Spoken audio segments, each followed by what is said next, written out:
Ever prayed really hard na parang tahimik si Lord? Sakit, diba?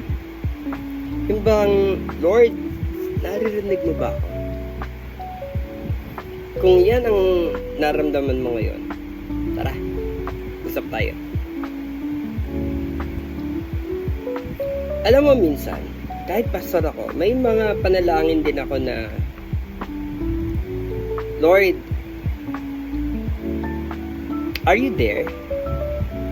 Pero alam mo, hindi porket tahimik si Lord, ay ibig sabihin nun ay wala na siya. Sabi sa Habakkuk chapter 2 verse 3, ang pangako ng Diyos ay darating sa takdang panahon. Maghintay ka lang, tiyak na darating ito. Kaya minsan, hindi delay ang sagot ni Lord, kundi divine timing. Di siya late. Maaaring itinuturo muna niya sa atin ang pagtitiwala, hindi lang yung resultang gusto natin. Kapatid, kung pakiramdam mo, tahimik si Lord sa mga kalagayan, huwag kang bibitaw. Minsan sa katahimikan, doon siya mas nagsasalita sa atin. Sa kalagitnaan minsan ng katahimikan ng ating mga sarili, doon minsan mas nagiging malakas ang tinig ng Diyos para sa atin.